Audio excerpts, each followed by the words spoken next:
Patriot Hour for September 11th, 2018.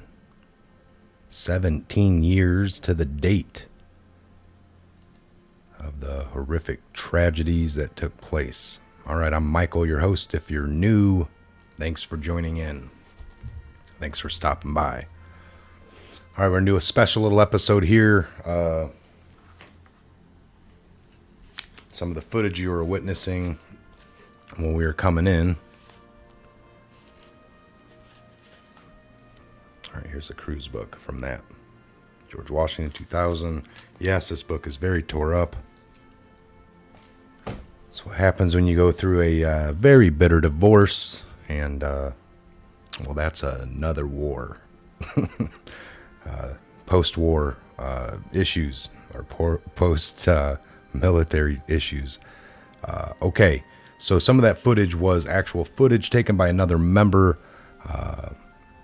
aboard the ship at that time, and I got it sent to me years later. We all hated the guy for having the camera. Every time we pull in somewhere, he'd have his camera out, and we were like, get that out of my face. But thankful that he did it at this point now, years and years later. We didn't really give him that hard of a time, but he always had it. And more so than not, towards his last couple of months, he was getting ready to, he wanted the memories, and boy, oh boy, did he get them. So we appreciate that. A couple things we're going to get into here. Let me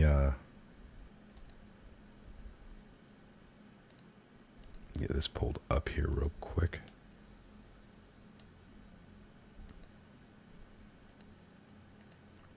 All right, I got a file here. So again, I was aboard the USS George Washington on this date 17 years ago. And I got ship's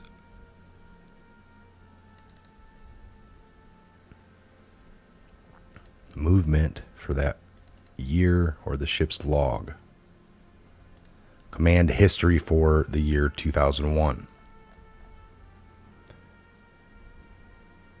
All right, so the USS George Washington, 6 of Nimitz class nuclear-powered aircraft carriers, was commissioned on July 4th, 92. All right, gives you a little bit of brief.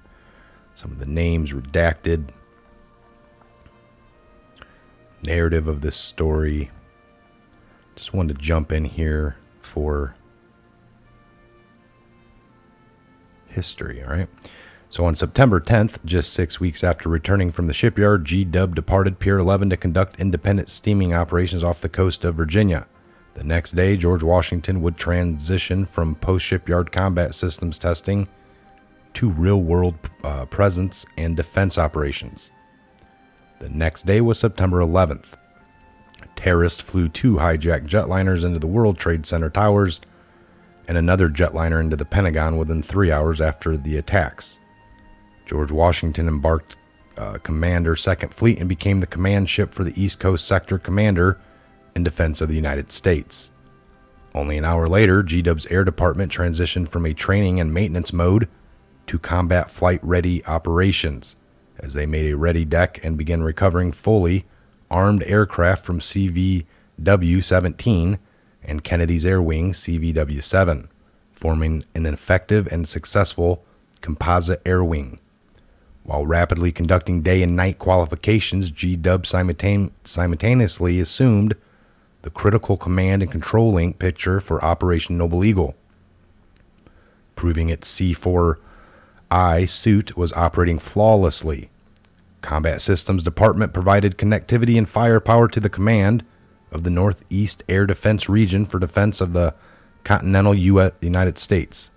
The department provided critical STU-3 and secure UHF communications, 30 NIPAR and SIPAR workstations, and immediate video teleconference capability to embarked battle staffs.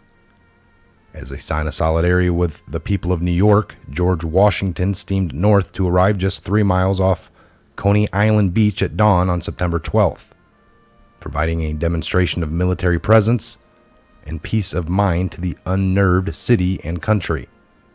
George Washington's aircraft flew armed combat air patrols, launching 234 sorties in support of Operation Noble Eagle. until relieved on the 17th of September in order to continue the inter-deployment training. As a result of the impressive around-the-clock flight operations and world-class C4I connectivity, the 2nd Fleet Commander viewed the GW's performance as unrivaled for any ship and unheard of accomplishment for a carrier only 6 weeks out of the shipyards. In addition, George Washington executed this extensive combat operation accident and incident free. Once again, Team 92 rose to the occasion in superb fighting form. The GW's intelligence organization operation with less than 50% technical capability and 60% operational proficiency following a complex civic modification provided flawless operational intelligence support to the 2nd Fleet Battle Staff and GW Battle Group Commander. Key precepts from the civic cryptologic CONOPS for Noble Eagle were adopted by the 2nd Fleet as part of the Fleet OpTask Intel series. The ship returned to Norfolk on September 17th to a different climate. Increased security and force protection measures had created additional watch standing and training requirements. Threat conditions made travel to and from Station Norfolk more time-consuming, as extra security checks were being conducted on vehicles entering the gates. Although security had always been a way of life, George Washington, a force protection posture was significantly heightened in the light of September 11th. And that was true, folks. Up until that point, my point in the Navy, it was a little more lax. And anytime you pulled in, you had all the family members on the pier, always, like kids, wives of people that had that at that time, and even myself. So that was the first time we pulled back in, and it was ghost. There wasn't a person waiting. There wasn't, other than the people catching the ropes, helping with getting you shored up. But so it was a different climate, for sure.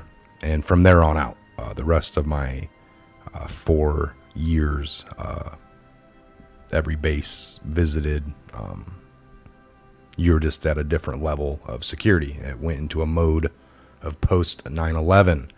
All right, and that gets into some of the ways that we operate still today with the NDAA, the Patriot Act, and the military tribunals. Those things have been in place.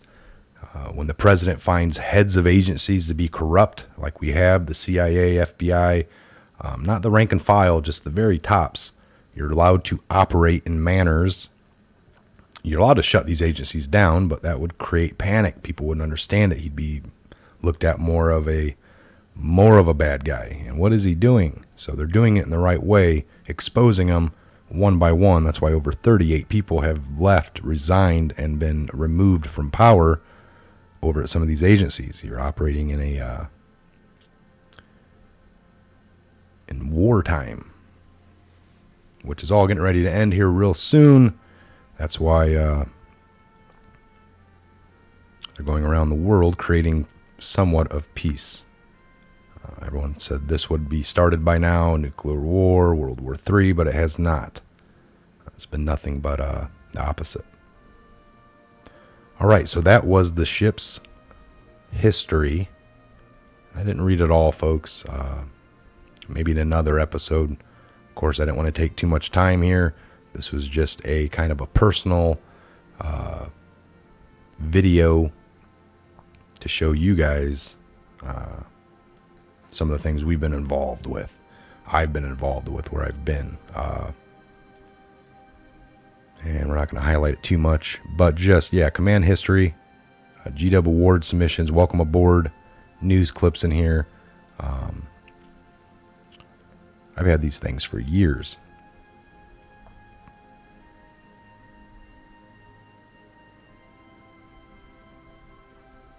All right, and another thing our ship was part of was 11 months before all this, the USS Cole.